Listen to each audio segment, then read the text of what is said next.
Je me tenais devant la porte de l'hôtel de ville, le cœur battant comme un tambour de guerre. Et j'ai poussé la lourde porte en bois sculpté sans hésiter, ignorant les regards surpris des employés. « Louise » ai-je crié, ma voix résonnant dans le hall marbré, brisant le silence comme un verre qui se fracasse. Elle s'est retournée, pâle comme un fantôme, et nos yeux se sont croisés pour la première fois en 20 ans, ravivant une tempête d'émotions que j'avais enfouie au plus profond de moi. Ce jour-là, à Paris, sous un ciel gris et pluvieux qui semblait pleurer avec moi, je repensais à tout ce qui m'avait mené jusqu'ici. J'étais Chloé Moreau, une femme de 50 ans qui avait passé la moitié de sa vie à fuir son passé. Née dans une petite ville du sud de la France, près de la frontière espagnole, où les traditions pesaient comme des chaînes invisibles. J'avais grandi dans une famille conservatrice, imprégnée de valeurs catholiques strictes. Mon père, un vigneron bourru, et ma mère, une enseignante pieuse, m'avaient élevée avec l'idée que l'amour devait suivre un chemin tracé d'avance, un mari, des enfants, une vie stable. Mais au fond de moi, une tempête couvait, une attirance que je ne comprenais pas encore. À 18 ans, j'ai rencontré Louise. Elle était arrivée en ville pour enseigner l'espagnol au lycée local, avec son accent chantant qui rappelait les flamencos passionnés de Séville. Louise avait 25 ans. Des cheveux noirs cascadant comme une nuit sans lune, et des yeux qui pétillaient d'une intelligence vive. Elle était tout ce que je n'étais pas, libre, audacieuse, venue d'une famille libérale de Madrid, mais installée en France pour fuir un mariage arrangé. Nous nous sommes croisés lors d'une fête du village, et dès le premier regard, quelque chose s'est allumé en moi, comme une étincelle dans la poudrière de mon âme réprimée. Au début, c'était innocent. Des conversations tardives sur la littérature espagnole, des promenades le long des vignes où l'air embaumait le raisin mûr. Mais bientôt, mes pensées se tournaient vers elle constamment. Pourquoi mon cœur s'emballait-il quand elle me touchait la main par accident? Pourquoi rêvais-je d'elle la nuit? Au lieu de penser au garçon que ma mère me présentait, je me débattais intérieurement, me convainquant que c'était une amitié profonde. Rien de plus. Pourtant, un soir d'été, sous un ciel étoilé, Louise m'a embrassée. Ses lèvres étaient douces, chaudes. Et en cet instant, le monde a basculé. J'ai su que c'était elle. Mon amour vrai. Mais cela signifiait trahir tout ce que j'avais appris. Les mois suivants furent un tourbillon de joie clandestine et de tourments intérieurs. Nous nous retrouvions en secret dans une petite maison abandonnée aux abords de la ville, où nous parlions pendant des heures de nos rêves, de nos peurs. Louise me racontait son enfance en Espagne, marquée par la dictature franquiste qui avait étouffé tant de liberté, et comment elle avait fui pour vivre authentiquement. Moi, je lui confiais mes doutes, ma peur de décevoir ma famille. Chloé, l'amour n'est pas un péché. C'est une force, me disait-elle. Ces mots comme un baume sur mes blessures invisibles. Mais au fond de moi, la culpabilité rongeait. Étais-je monstrueuse? Allais-je condamner mon âme? Puis vint la trahison. Ou du moins, ce que je perçus comme tel. Un jour, ma mère découvrit une lettre que Louise m'avait écrite, pleine de tendresse. Le scandale éclata. Mon père hurla, me traitant de déshonneur pour la famille. La ville entière murmura, cette fille est perdue. influencée par cette étrangère. Louise fut convoquée par le maire, un homme rigide imprégné de préjugés. Je crus qu'elle se battrait pour nous, qu'elle affirmerait notre amour. Au lieu de cela, elle nia tout.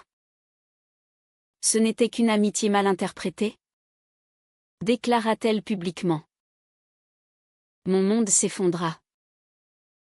Blessée au plus profond, je me sentis abandonnée, comme si elle avait choisi sa réputation plutôt que moi. Forcée de quitter la ville sous la pression familiale, je partis pour Paris, enceinte d'un enfant conçu lors d'une brève relation hétérosexuelle avant de rencontrer Louise, un secret que je gardais pour moi, fruit d'une confusion adolescente. Ma fille, que j'appelais Émilie, naquit dans l'anonymat d'une maternité parisienne.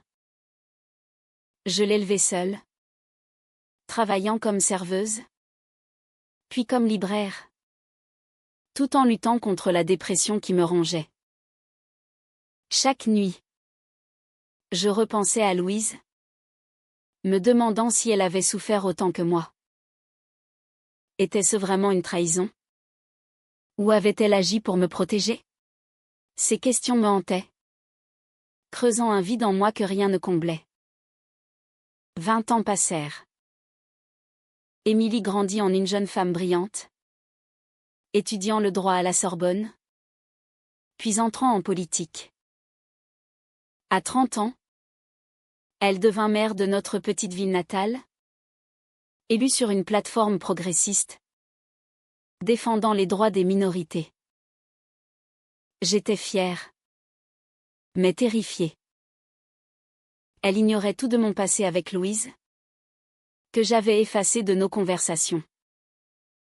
Quand Émilie m'invita à son investiture, je refusai d'abord, prétextant la distance. Mais au fond, c'était la peur de revoir Louise, qui, d'après les rumeurs, vivait toujours là-bas, mariée à un notable local. Pourtant, un appel d'Émilie changea tout. Maman, il y a quelque chose que tu dois savoir. Viens. S'il te plaît. Sa voix tremblait, et mon cœur se serra. Je pris le train, traversant la France avec un mélange d'angoisse et d'espoir. Arrivé en ville, les rues familières ravivèrent des souvenirs douloureux, le café où nous nous étions embrassés, la maison abandonnée maintenant en ruine. Je me dirigeai vers l'hôtel de ville, ignorant que ce retour marquerait le début d'une révélation qui ébranlerait tout. En entrant dans le bureau d'Émilie, je fus frappé par son assurance. Ma fille, avec ses cheveux châtains hérités de moi et ses yeux vifs, me serra dans ses bras. Maman, merci d'être venue. Mais son ton cachait une gravité qui m'inquiétait. Nous nous assîmes, et elle me tendit un dossier jauni. J'ai trouvé ça dans les archives municipales. C'est à propos de toi. Et de Louise. Mon sang se glaça. Louise. Ce nom, que j'avais banni de mes pensées, ressurgissait comme un spectre. Émilie expliqua qu'en fouillant pour un projet sur l'histoire locale, elle avait découvert des documents sur le scandale de l'époque. Des lettres. Des témoignages. Pourquoi ne m'as-tu jamais parlé d'elle, demanda-t-elle. Les yeux emplis de questions. Je me sentis nue. Vulnérable. Au fond de moi, une voix hurlait, parce que ça fait trop mal. Parce que l'amour que j'éprouvais pour elle m'a détruite. Mais je restais silencieuse, luttant contre les larmes. Émilie insista, Louise est toujours ici. Elle est professeure à la retraite, et elle m'a aidée pendant ma campagne. Elle parle de toi avec tant de regret. Regret? Le mot me transperça. 20 ans de colère bouillonnaient en moi. Comment osait-elle regretter après m'avoir trahi?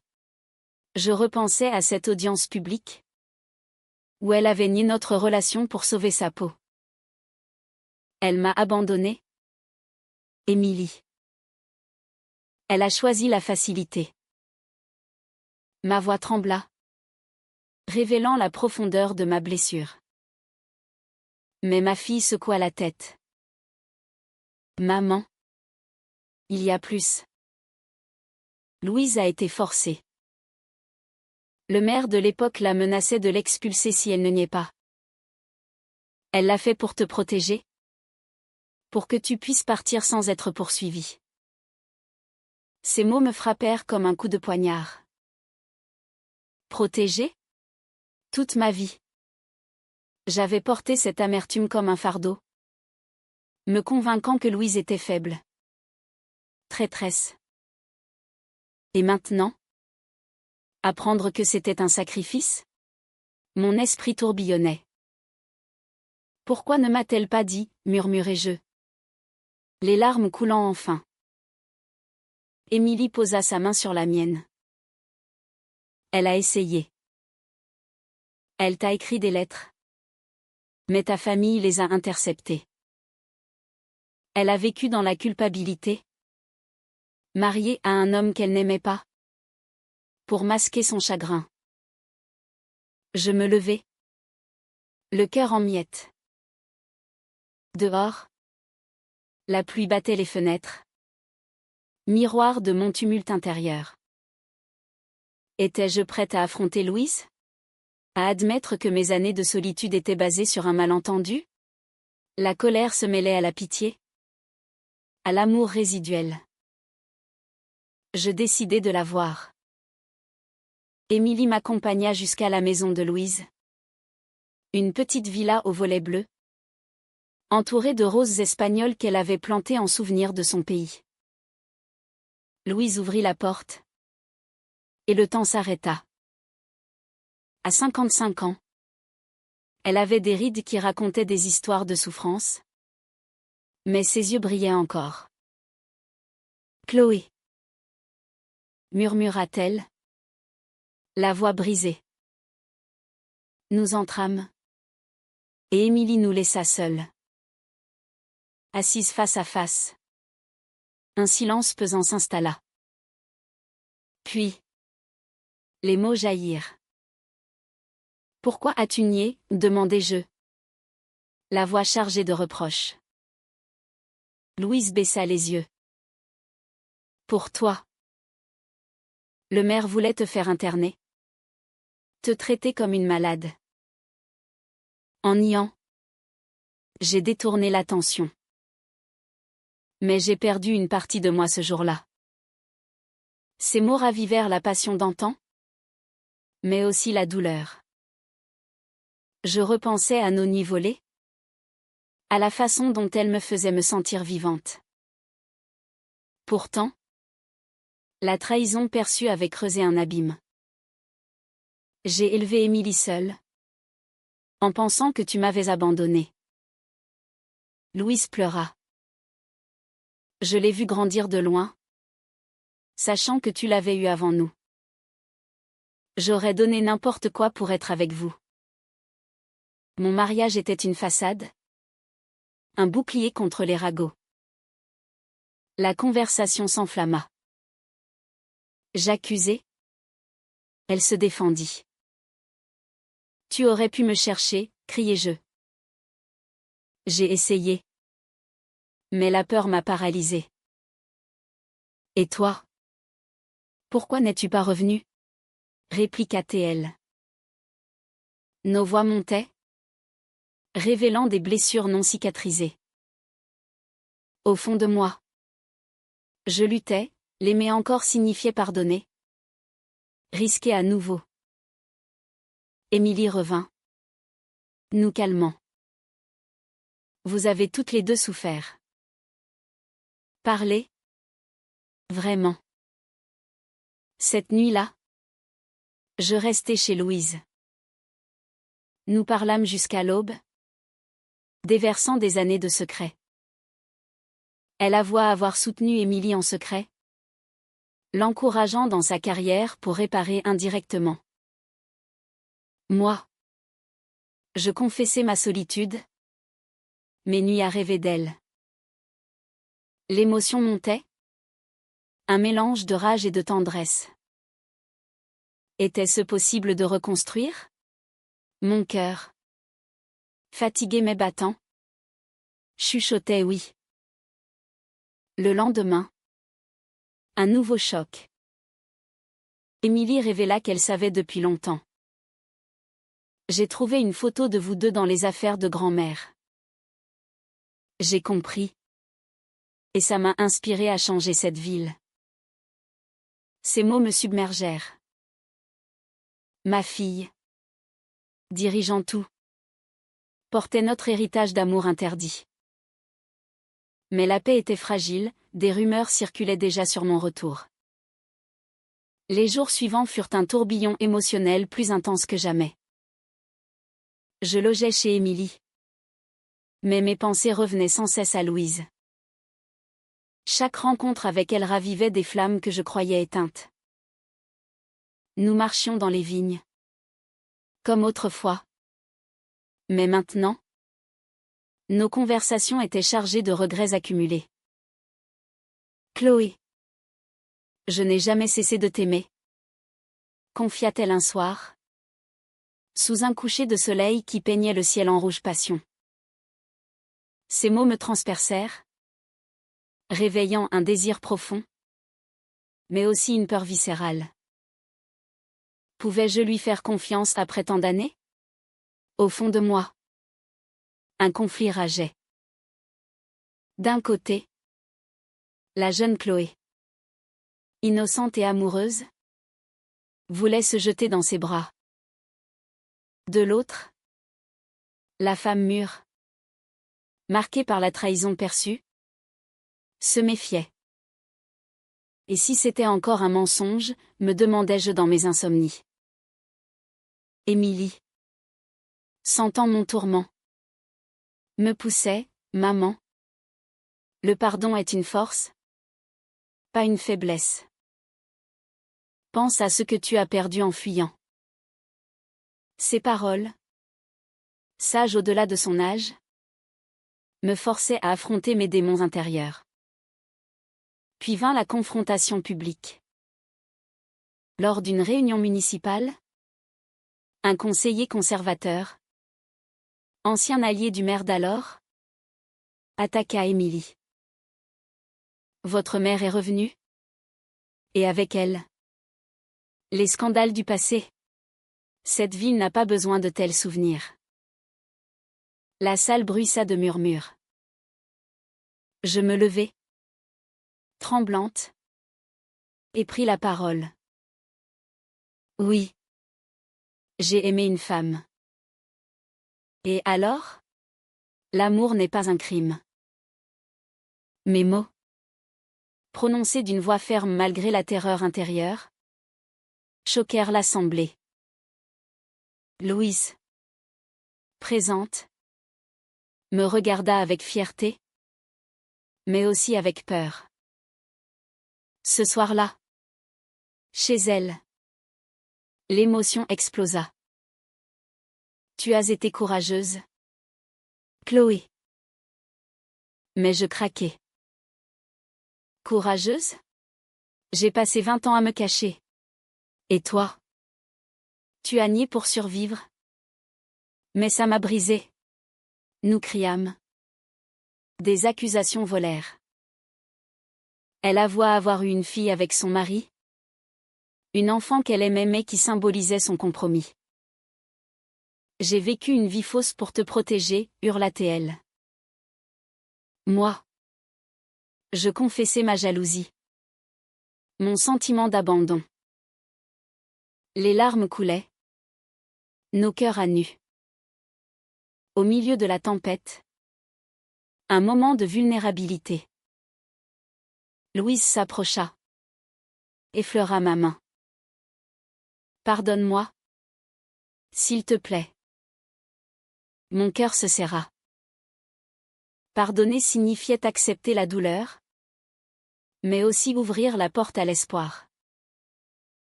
Nous nous embrassâmes. Un baiser chaste mais chargé d'années perdues, ravivant une connexion profonde. Pourtant, le doute persistait, était-ce réel? Ou un mirage? Émilie, apprenant la scène, organisa une médiation. Vous devez affronter le passé ensemble. Elle révéla un secret, Louise avait financé mes études à distance via un fonds anonyme. Un geste de rédemption. Cela me bouleversa. Pourquoi ne pas me l'avoir dit, demandai-je à Louise. Parce que je ne méritais pas ton pardon. Ces mots, emplis de culpabilité, me firent réaliser sa souffrance parallèle à la mienne. Mais un nouveau choc surgit. Le conseiller conservateur déterra une lettre ancienne où Louise semblait me dénoncer. Trahison, criai-je intérieurement. Confrontée. Louise expliqua, c'était falsifié par le maire pour me forcer. J'ai signé sous pression. Preuve à l'appui. Émilie confirma. Mon monde bascula à nouveau. Combien de mensonges avais-je cru? La rage contre le système? Contre la société étroite? M'envahit. Cette révélation intensifia mes émotions. Je me sentais à la fois libérée et terrassée. Louise et moi passâmes des nuits à parler, à guérir. Nous avons perdu tant de temps? Murmurai-je. Elle répondit, mais nous avons encore l'avenir. L'amour renaissait, mais fragile, teinté de mélancolie. Émilie, voyant notre lien, nous encouragea. Mais avertit, la ville change. Mais pas tous les cœurs. Un soir, une manifestation éclata. Des partisans progressistes contre les conservateurs. Au milieu du chaos, je vis Louise haranguer. Je courus, la protégeant verbalement. Laissez-la. Notre amour est pur, criai-je. Ce geste scella quelque chose en moi, j'étais prête à lutter. Pourtant, le doute intérieur persistait. Plus profond. Étais-je capable d'aimer à nouveau sans peur? La nuit. Seule. Je pleurais, questionnant mon identité. Mes choix. Fil 3 se terminait sur cette incertitude croissante. Les émotions bouillonnant vers un point de non-retour. L'intensité des émotions atteignait un paroxysme insoutenable. Chaque jour, mon cœur oscillait entre euphorie et désespoir. Louise et moi tentions de reconstruire, mais les fantômes du passé nous hantaient. Un après-midi, dans son jardin, elle me confia un secret dévastateur. Après ton départ, j'ai tenté de me suicider. La culpabilité était trop lourde. Ces mots me frappèrent comme un ouragan, révélant la profondeur de sa souffrance. Moi, qui l'avais accusée d'égoïsme, réalisais maintenant qu'elle avait porté un fardeau égal au mien. Pourquoi ne pas m'avoir cherché plus tôt, sanglotai-je. Parce que je me haïssais pour t'avoir perdu. Cette confession ouvrit les vannes. Je lui racontai mes nuits d'insomnie à Paris. Élevant Émilie en me demandant si j'étais une bonne mère. Hantée par l'idée que mon amour pour Louise m'avait rendue faible. J'ai nié mon identité pendant des années. Pour elle. Pour survivre. Louise pleura avec moi. Nos larmes se mêlant en un rituel de guérison. Mais au fond, une rage nouvelle montait, contre la société qui nous avait séparés. Contre les préjugés qui avaient volé notre jeunesse. Émilie, sentant la tension, organisa une confrontation familiale. Son demi-frère, fils de Louise, 20, âgé de 15 ans, il nous regarda avec confusion. Maman, qui est cette femme? Demanda-t-il. Louise, tremblante, expliqua notre histoire. Le garçon, élevé dans une ère plus tolérante, comprit. Mais cela raviva en moi une jalousie irrationnelle, elle avait eu une famille. Même fausse. Tandis que j'avais lutté seule. Tu as eu une vie.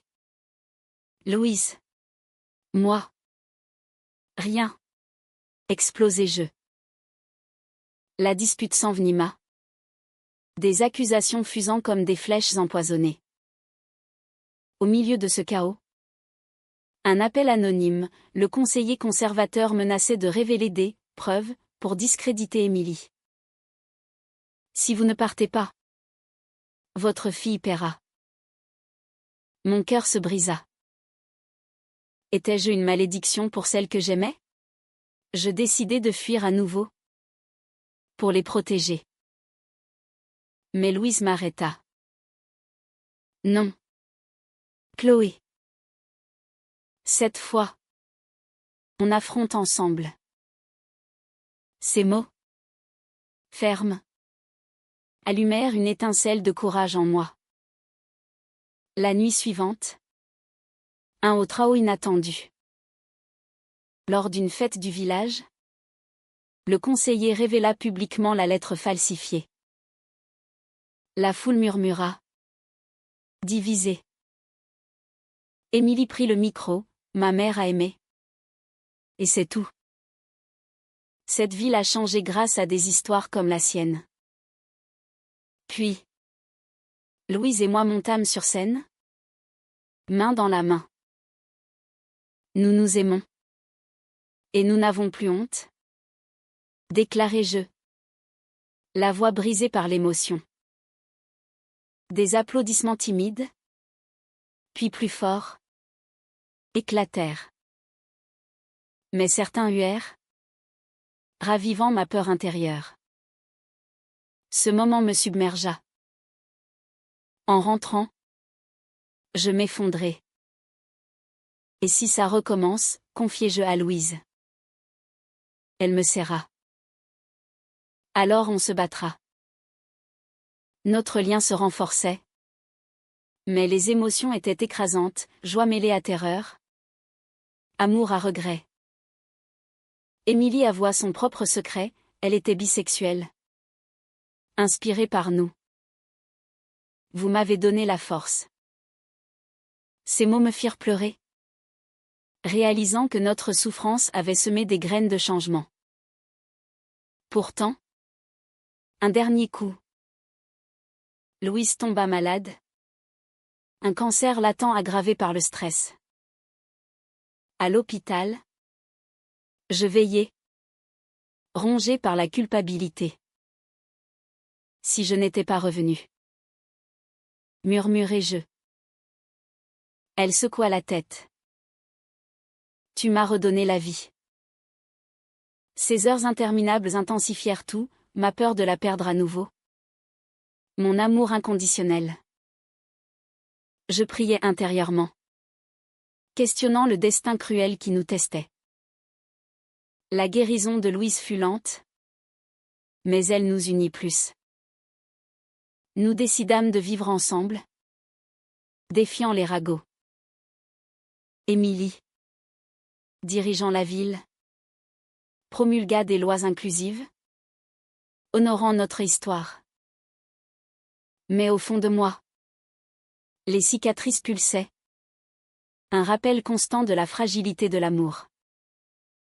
Les émotions culminaient en un crescendo déchirant, où chaque battement de cœur semblait porter le poids de 20 ans de souffrances accumulées. Louise sortit de l'hôpital, affaiblie mais déterminée. Chez elle, nous nous assîmes face à face. Et je déversai tout, j'ai peur. Louise. Peur que cet amour nous détruise à nouveau. Elle prit ma main. Ses yeux emplis d'une tendresse infinie. Moi aussi. Chloé. Mais la peur n'est rien face à ce que nous partageons. Ces mots simples percèrent mes défenses, libérant un torrent de larmes que je retenais depuis si longtemps. Émilie organisa une cérémonie privée, symbolique, pour célébrer notre réunion. Entourés de quelques amis progressistes, nous échangeâmes des vœux chuchotés.